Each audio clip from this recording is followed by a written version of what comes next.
شاه اثر باباجان غفورов کتاب تاجیکان را از حساب فاند پرزیدنت جمهوری تاجیکستان چاپ کرده تا جشن 30 سالگی استقلالیت دولتی از نام رهبر دولت به هر یک عائله کشور تحفه نماید. جای پای نیست ما را دلنشین چون زمینی شهری ما در این زمین نیست دریای شده بانی کبیر با صدا ریشخار و با صدا بیر نیست دریای شده بانی کبیر با صدا ریشخار و با صدا بیر میمان سالی بودشی شهادی تاجیکان مانتا بزن بکوانش دومی تاجیکان دست بردیم با کتابی تاجیکان سمجد بود در سری تاجیکان گردد کتابی تاجیکان در سری تاجیکان گردد کتابی تاجیکان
سلام تماشاچیان عزتمند، نشر نوبتی برنامه فرهنگ هستی ملت را منظور شما می‌گردانیم. در برنامه نوبتی تصمیم گرفتیم نگاهی بر رسالت بزرگ کتاب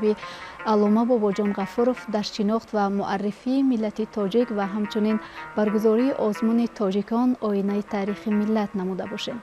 و عین حال در استودیوی تلویزیونی تاجیکستان دعوت نمودیم کارمند آثارخانه ملی تاجیکستان فریدون کنجایف. شما رو به برنامه خوش آمدید میگیم. مسلم است که هر کس بدون دانستن تاریخ خود، آموختن گذشته خود، آینده رو ساختن و بنیاد کردن نمیتواند، چون شما در یک مؤسسه بسیار با نفوذ که تاریخ، تمدن و فرهنگ خلق تاجیک را نگاه می‌دارد، امروزها پی کار هستید، پی آموزش و تحقیق قرار دارید. از این لحاظ میخواستم اندیشه شما را دایر به رسالت کتاب تاجیکان اکادمیک بابا جان غفوروف در شناخت و معرفی خلق تاجیک بشنیده باشیم. کتاب تاجیکان بابا جان غفوروف میباید ذکر نمود که یک از آن کتاب هایی میباشد که در واقع برای معرفی نمودن تاریخ و فرهنگ ملت تاجیک نقش مؤثر دارد. در تاریخ برای اهل علم معلوم است که شخصیت های به تاریخ نگاری دست زدند که آنها دارای دانش های وسیع و همچنین تحقیق های علمی پیگیر بوده و در سمت ایجاد نمودن یک کتاب در واقع موفق زحمت های خیلی شبانه روزی زیاد را پس سر کردند و در هر دور زمان تاریخ نگاری یک جزء مهم دولتداری ها بوده است،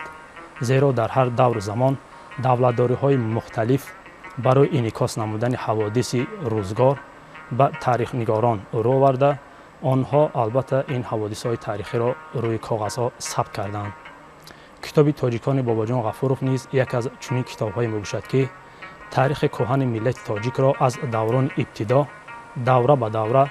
تا تاریخ نو معرفی می نماید. این کتابی است که در اساس معلومات های خیلی مستند و دلیل های ردناپذیر سرجم و آفریده شده است. کتابی است که برای شناخت هر یک شخص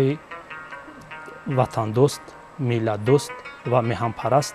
نقش مؤثر دارد. کتاب تاجیکان بابا جان غفوروف برای شناختن دوره های گذشته ملت تاجیک برای هر یک شهروند تاجیکستان، هر یک عضو جامعه خیلی کتاب مفید بوده. این کتاب البته یک رسالت خیلی مهم را به انجام میرساند، زیرا این کتاب نه تنها درباره دولتداری ها بلکه درباره حیات، زیست و زندگانی، اعتقادها، عرف و عادت، عنعنه و دیگر پهلوهای مردم تاجیک معلومات میدهد. این کتاب میباشد که نه تنها برای آموزش ملت تاجیک بلکه برای دیگر خلق و ملت های منطقه و جهان نقش مؤثر دارد. کتاب تاجیکان بابا جان غفوروف البته برای دانستن این صحیفه های خیلی مهم تاریخ ملت تاجیک برای قشرهای گوناگون جامعه و همچنین محققان و پژوهشگران نقش کلیدی داشته. در زمان معاصر نیز برای دانستن صحیفه های روشن ملت تاجیک آن تاثیر خود را گذاشته ایستاده است. تاریخ گواه است که خلق تاجیک، ملت تاجیک از ازل از بنیاد دارای تاریخ و تمدن، دارای کتاب و کتابداری و همچنین فرهنگ دوست و علم دوست و علم پرور بودند و این عنعنه نکو را تا امروز نیز شهروندان و فرزندان ملت خوب ادامه داده ایستادند. بازنشر نمودن و تقدیم نمودن کتاب مذکور را از جانب سروری دولت چگونه شرح می‌دهید؟ البته در زمان معاصر میان کشورهای جهان رقابت‌های خیلی مختلف ارزشی دارد که یکی از رقابت‌ها در ساحه فرهنگ محسوب می‌یابد. البته یکی از جزء مهمی ارزش‌های ملی مردم تاجیک این ارزش‌های تاریخی و ارزش‌های فرهنگی میباشد. در برابر دانستن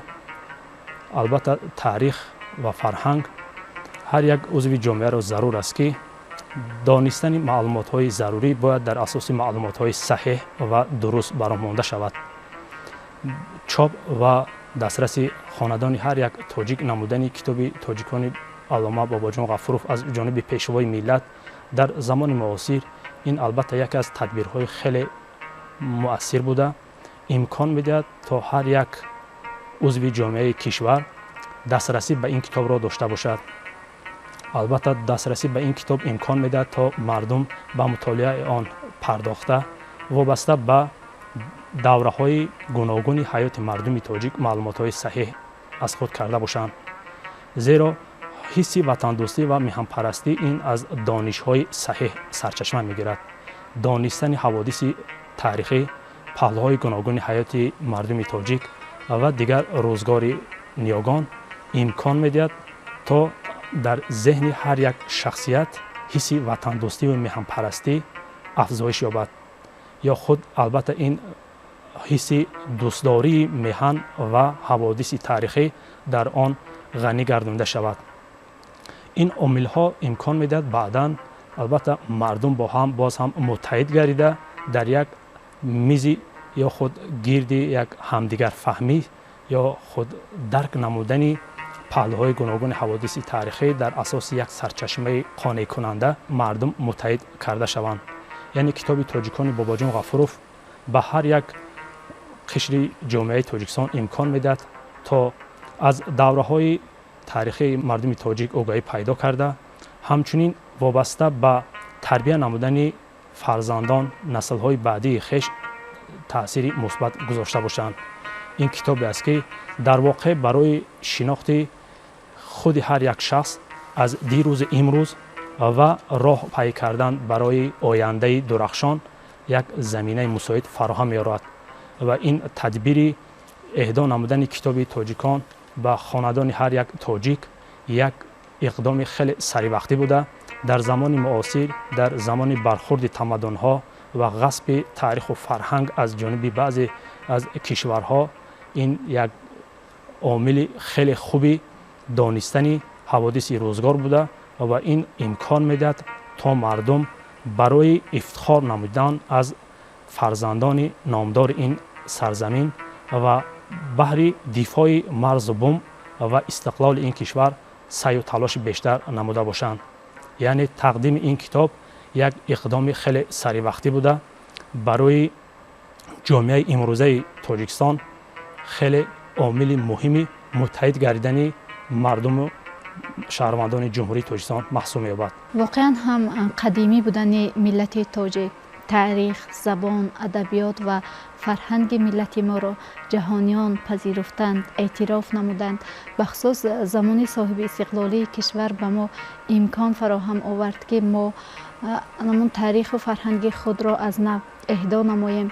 و به نسل امروز که پاسدارنده، نگاه دارنده تاریخ و تمدن ما هستند آن را با همان پاکی، زیبایی و با همان دلیل های دقیق خود به امروزیان بشناسانیم تا آنها نیز میراثبران آینده ما که هستند تا آنها نیز به آیندگان ملت خود تاریخ و تمدن خلق خود را حفظ نمایند و معرفی سازند و با این مقصد این روزها از جانب سرور دولت یک قطار آزمون‌های سطح بلند جمهوریوی برگزار گردیده ایستاده است. از جمله سال 2023 بخشیده به 115 سالگی اکادمیک باباجان غفوروف آزمون مذکور تاجیکان آینه تاریخ ملت راهاندازی گردید که الکی دور سیوم آن از جانب تمام ساکنان کشور یعنی که داوطلبان آزمون مذکور برگزار گردید که طبق معلومات ها توجه ساکنان ما نیز به این آزمون مذکور خیلی زیاد است. از لحاظ اندیشه شما برگزار نمودن آزمون تاجیکان آینه تاریخ ملت در شناخت ملت تاجیک چگونه زمینه فراهم می‌آورد؟ تشکیل و برگزار نمودن این گونه آزمون‌ها امکان می‌دهد تا قشرهای خیلی گوناگون جامعه برای درک نمودن و جلب نمودن به این گونه آزمون‌ها بیشتر فرا گرفته شوند. این آزمون‌ها امروز البته افادهگر آن هستند که نه تنها یک قشر معین جامعه بلکه از خرد تا بزرگ و ساحه‌های مختلف به آن توجه ظاهر نمودند. یعنی این آزمون امکان داده است تا مردم به سمت آموزش تاریخ رو آورده ذوق آنها باز هم بلندتر گردانده شود. رو آوردن قشرهای گوناگون جامعه به تاریخ امکان می‌دهد که تا آنها سویه دانش خود را وابسته به دیروز خود مستحکم نموده و در سمت حفظ ارزش‌های ملی نقش مؤثر گذاشته باشند. زیرا محض دانستن تاریخ و حوادث روزگار امکان میدهد تا مردم آن یادگاری هایی که از نیاگان تا به امروز به میراث گذاشته شدند آنها را در سطح ضروری حفظ نموده باشند. اما اگر مردم از یادگاری های تاریخی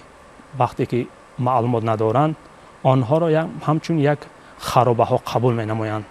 اما محض دانستن تاریخ به آنها امکان میدهد تا با نظر دیگر به این موضوع های تاریخی نظر نموده باشند. یعنی توسط همین آزمون امروز قشرهای گوناگون جامعه از دیروز خود آگاهی پیدا کرده در حفظ منفعت‌های ملی ارزش‌های تاریخی و فرهنگی از جمله یادگاری‌های تاریخی نقش مؤثر گذاشته ایستادند. یعنی راه‌اندازی نمودن این آزمون امکان می‌دهد تا البته قشرهای باز هم وسیع‌تری جامعه در آینده جلب کرده شوند و به این واسطه مردم سری یک اندیشه سالم برای حفظ ارزش‌های چی مادی و چی غیر مادی، همچنین ارزش‌هایی که وابسته به حفظ این ملت در مجموع برای به میراث گذاشتن به نسل بعدی مساعدت می‌کنند سرجم آمده باشند. راه‌اندازی نمودن آزمون تاجیکان آینه تاریخ ملت امروز البته ما را وادار می‌سازد که تا هرچی بیشتر نسل نورس و جوانان را به این گونه آزمون‌ها بیشتر جلب نموده باشیم، زیرا محض همین جوانان آینده ملت هستند و دانستن تاریخ برای اینها خیلی باز هم مهمتر محسوب می‌یابد. زیرا دانستن تاریخ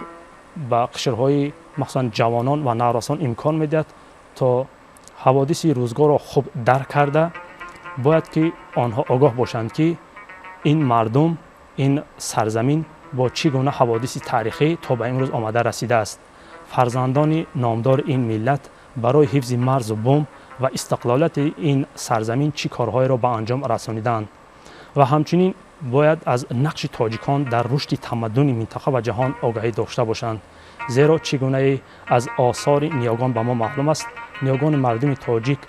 با دانش‌های وسیع خود در ساحه‌های مختلف در رشد تمدن منطقه و جهان نقش مؤثر داشتند. از جمله هنر معماری و شهرسازی که از نیاگان تا به امروز به میراث مانده است، امروز نه تنها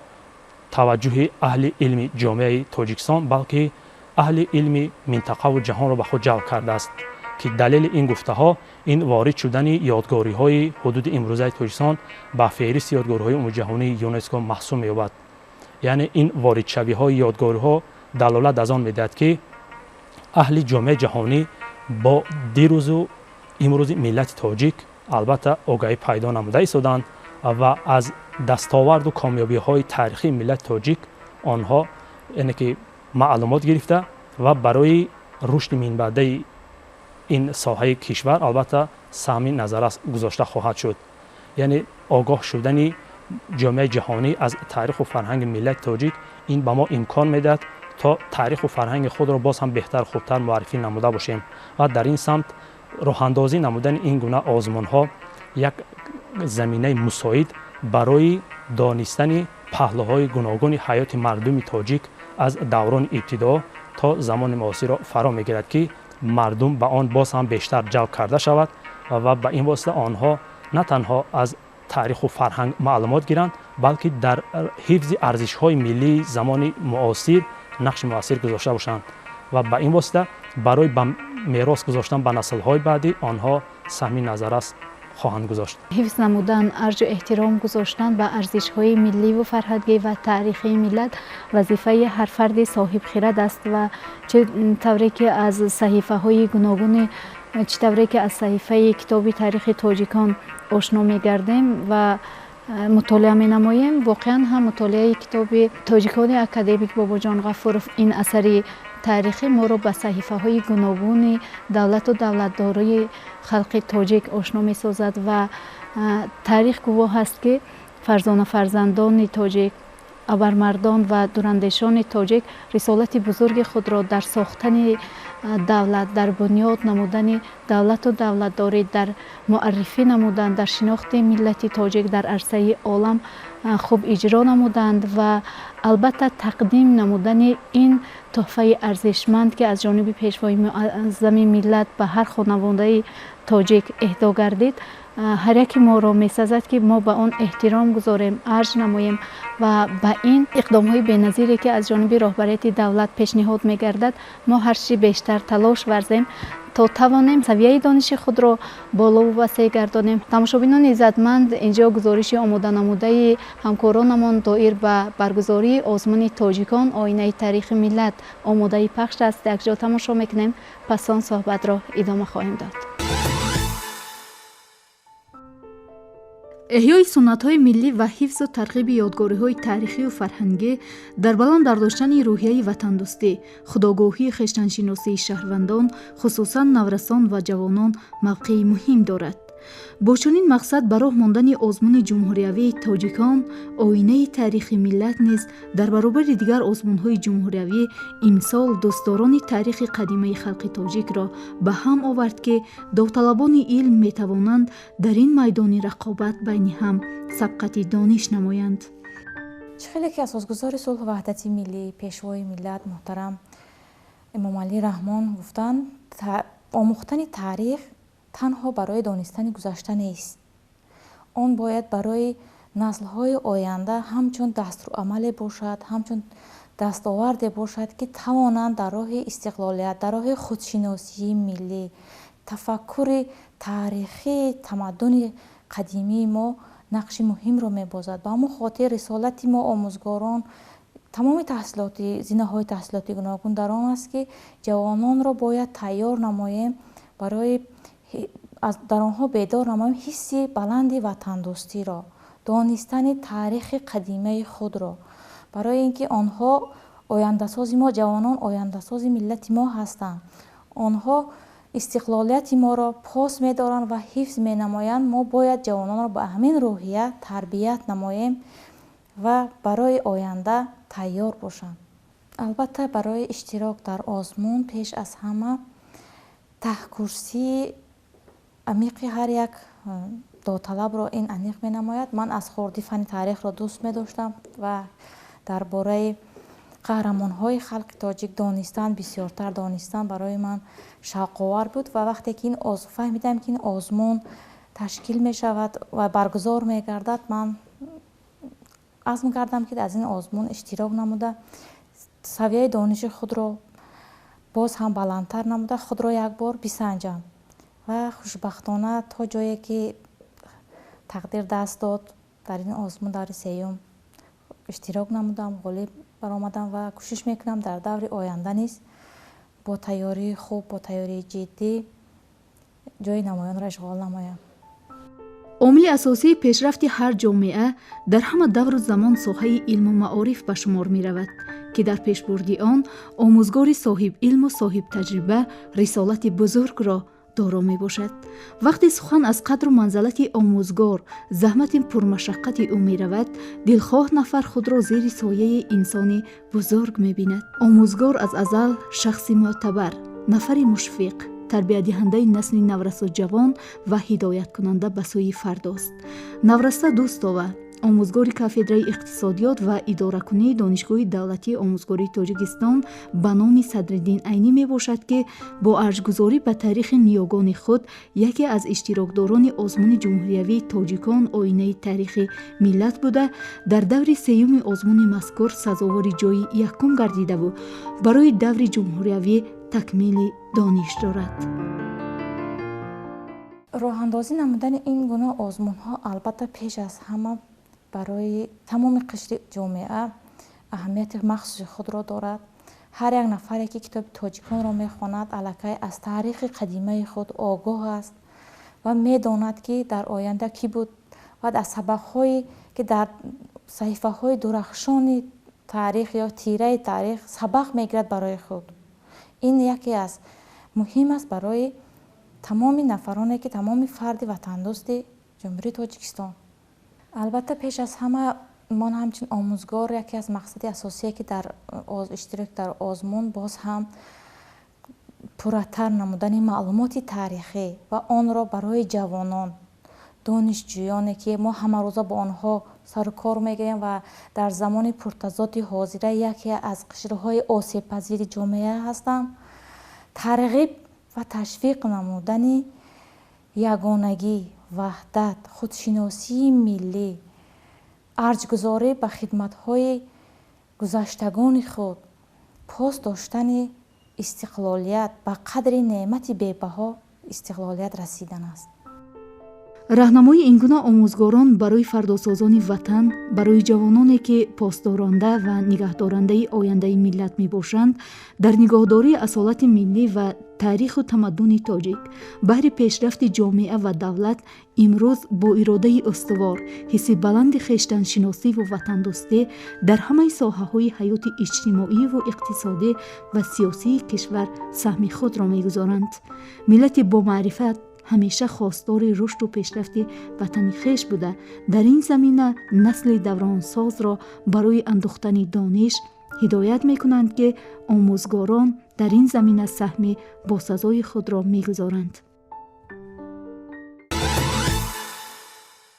чӣ тавре ки медонем, осорхона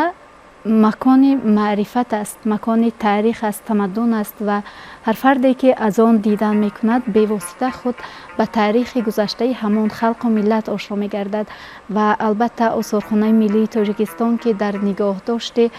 таъриху фарҳанги халқи тоҷик рисолати бузургро бардошт дорад ва онро иҷро намуда истодааст. имрӯз таваҷҷӯҳи сокинони кишвар ва умуман сайёҳони дохиливу хориҷӣ ба осорхонаи миллӣ бахусус ба таърихи халқи тоҷик чӣ гуна ба назар мерасад ва дар муаррифии китоби тоҷикон ҳамчунин осорхона чӣ рисолатеро бардошт дорад? воқеан осорхонаҳо як ҷузъи муҳими муаррифкунандаи таъриху фарҳанги миллати тоҷик буда, дар ин самт осорхонаи миллии тоҷикистон нақши муассир дорад. дар толорҳои намоишии осорхонаи миллии тоҷикистон давраҳои пурифтихори миллати тоҷик пешниҳоди тамошобинон гардонида шудааст ки онҳо дар асоси маълумотҳои таърихӣ инъикос гардиданд. аз ҷумла он саҳнаҳои таърихие ки дар китоби тоҷикони бобоҷон ғафуров дарҷ гардидааст, аз даврони ибтидо ба вуҷуд омадани ҷамъияти инсоният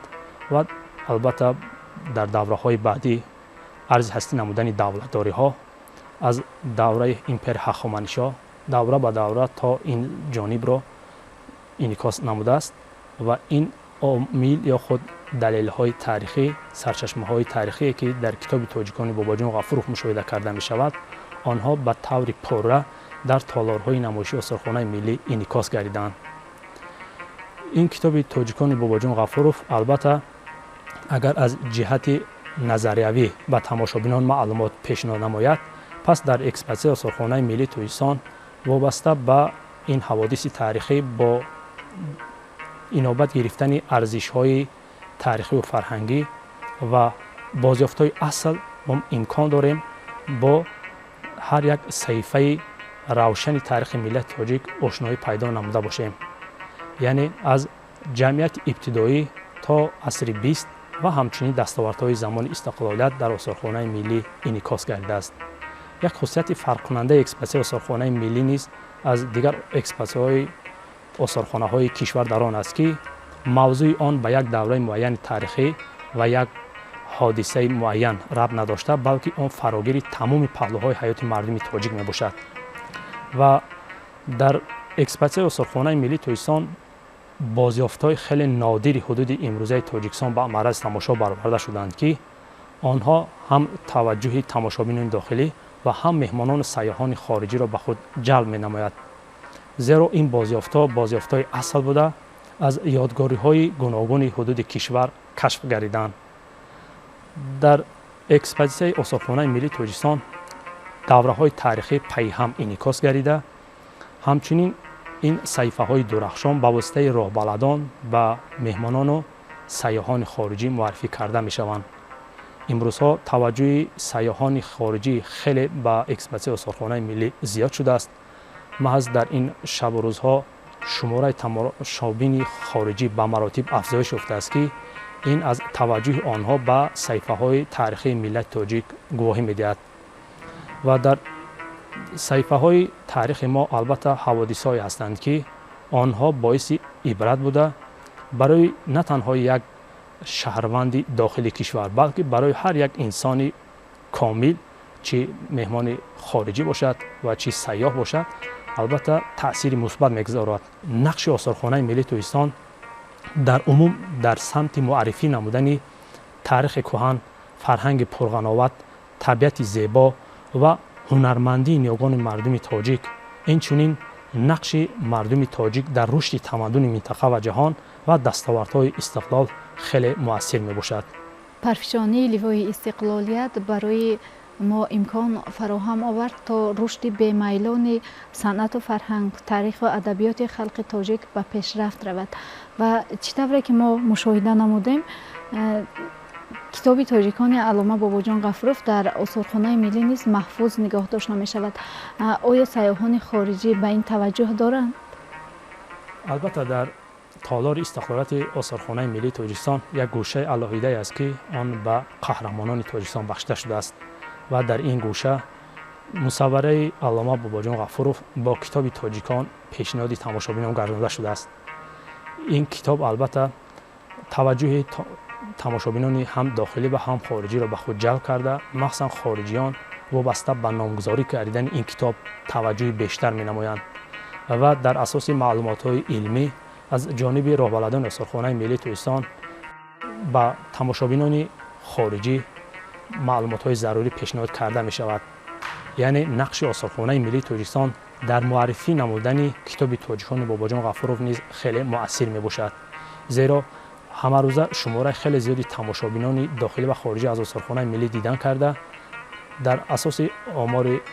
رسمی تقریبا در یک سال زیاده از 100,000 تماشابین از این مؤسسه علمی و فرهنگی دیدن میکند که این خود دلیل روشنی آن است که نقش آثارخانه ملی تاجیکستان در معرفی نمودن دستاوردهای تاریخی و فرهنگی ملت تاجیک و همچنین کتاب تاجیکان باباجان غفوروف خیلی مهم میباشد و این معرفی نمودن کتاب تاجیکان باباجان غفوروف به ما کارمندان آثارخانه ملی امکان میدهد تا باز هم معلومات‌های مهمتر وابسته به تاریخ تالیف این کتاب و نقش این کتاب در دانستن تاریخ و فرهنگ ملت تاجیک برای نسل امروزه معلومات‌های خیلی مهم و اساسناک گردیده و تماشابینان داخلی و خارجی پیشنهاد کرده باشیم. واقعا هم کتاب و عموما مطالعه کتاب از انسان انسانیت می سازد، انسان را شخصیت کامل می گرداند. به واسطه مطالعه این اثر تاریخی، این اثر ارزشمند کتاب تاجیکان علامه باباجان غفوروف ما را به تاریخ قناوتمند، به تاریخ دیرینه خلق تاجیک آشنا می سازد. وقتی که ما شاهسر اکادمیک باباجان غفوروف تاجیکان را مطالعه می نماییم، به واسطه مطالعه نمودن هر یک اثری خواندنی شخص را وادار به شناخت قهرمان ها می سازد و دل می خواهد، کس می خواهد که مانند به همین گونه شخصیت ها باشد و وقتی هر فرد بیدار دل کتاب تاجیکان باباجان غفوروف را مطالعه می کند، می خواهد که هرچی بیشتر به بنیاد، هرچی بیشتر به حفظ و به نگاه داشت تاریخ و تمدن خیش سهم گذار باشد. از لحاظ اندیشه شما، از نگاه شما، مطالعه این کتاب پرارزش و برگزار نمودن آزمون تاجیکان آینه تاریخ ملت در اساس کتابی مذکور تا کجا در ذهن و ضمیر و در خودشناسی، در نهاد و طینت ساکنان کشور حس وطندوستی، افتخار ملی و وطنداری را بیدار می‌سازد. دانستن تاریخ به هر یک انسان امکان میدهد تا از حوادث سپری گردیده آگاهی بیشتر داشته باشد. در طول تاریخ نگاران جهد و تلاش‌های زیاد کردند تا حوادث‌های تاریخی را با دستاورد و کامیابی و همچنین کمبودی‌هایش ذکر نموده باشند و در کتاب تاجیکان باباجان غفوروف نیز حوادث خیلی گوناگون نیاگان مردم تاجیک ذکر گردیده است که مطالعه آن برای نسل امروز امکان میدهد تا از پهلوهای گوناگون حیات خیش آگاهی داشته باشد. از جمله انسان البته در پیروی با دیگر شخصیت‌ها خصلت، عنعنه و دیگر فکر و نظر و حتی طرز رفتار و گفتار و دیگر پهلوهای، یعنی که آن عنصرهایی که خاص یک شخص می باشد میتواند تغییر دهد و مطالعه کتاب تاجیکان باباجان غفوروف نیز به مردم و مخصوصا جوانان و نورسان امکان میدهد تا یک قهرمان برای خود انتخاب کرده باشند. یعنی این دانستن حوادث و چگونه حیات سپری نمودن قهرمانانی که در کتاب تاجیکان باباجان غفوروف ذکر گردیده است و همچنین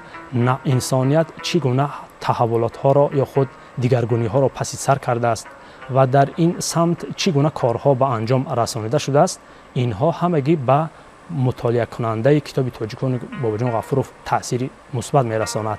و انسان در نتیجه مطالعه بعدا مکمل میگردد و مکمل گردیدن این معنای آن را دارد که البته آن پهلوهای ناخوب برطرف کرده می شود و پهلوهای خوب و آن نقطه هایی که برای یک انسان کامل لازم است آنها از خود کرده می شوند. مطالعه کتاب تاجیکان باباجان غفوروف به هر یک شخص امکان میدهد تا درک نماید که در هر دور و زمان البته برای پیشرفت جهد و تلاش های زیادی به انجام رسیده است و برای از خود کردن ساحه های مختلف یا رشد دادن آنها نیز کارهای به انجام رسانده است که امروز البته در عصر 21 مردم را در حیرت میگذارد. از جمله آن سیستم آب تامین کنه که ما از یادگاری های تاریخی کشف میکنیم و آنها در کتاب تاجیکان باباجان غفوروف ذکر شده است. این یک چیزهایی هستند که محض در نتیجه مطالعه و بازدید نمودن از این گونه موضوع ها یا خود موضوع های تاریخی و همچنین آثارخانه ها که در آن این صفحه های تاریخ انعکاس گردند به انسان امکان میدهد تا در مجموع باوری حاصل نماید که در دوام 500 هزار 1,500 سال پیش چگونه نیاگان ما کارهای را به انجام رسانیده است که امروز در عصر 21 هر یک انسان را به اندیشه کردن وادار می‌سازد. این کتاب محرک هست در سمت باز هم بهتر خوبتر از خود کردن حوادث های تاریخی برای جامعه بوده. توسط اعلان گردیدن آزمون تاجیکان آینه تاریخ ملت ما امکان داریم تا قشرهای گوناگون جامعه را ذوقش را در سمت آموزش تاریخ و فرهنگ بیدار نموده باشیم و به این واسطه یعنی که ما در نهاد آنها معلومات بیشتر جای کرده و در نهایت این عامل اساسی بلند گردانیدن سویه دانش آنها و حس وطن دوستی و وطن پرستی و خودشناسی و خودآگاهی می‌گردد و در عموم این دانستن صفحه های تاریخی و سعی و تلاش نیاگان مردم تاجیک برای یک آینده نیک به ما امکان میدهد تا در زمان معاصر برای پیشرفت ساحه های مختلف کشور سعی و تلاش نماییم و از خود برای نسل های بعدی یک میراث باقی گذاشته باشیم که آن باعث افتخار آنها باشد. سخنهای زیبا، مطالعه نمودن این اثرهای ارزشمند سلاح جاویدانه است برای هر خواننده امروز و فردای ملت برومند خلق تاجیک. چون مطالعه کتاب مذکور چطوری شما در صحبت اظهار داشتید ما را هرچی بیشتر وادار به سازندگی، به بنیادکاری، به آبادکاری می سازد. چون ما از آن مطالعه می کنیم و در دولت سازی، در فرهنگ آفری و در معرفی ملت خود آشنایی پیدا می کنیم و به این وسیله می توانیم نیز به رشد بیشتری دولت و دولتداری خود سهم باسزای خود را گذاشته باشیم و امید بر آن می‌بندیم که تماشابینان عزتمند و خوانندگان نورس و جوان ما هرچی بیشتر به این آزمون توجه خاصه ظاهر می‌نمایند و مطالعه کتاب تاجیکان را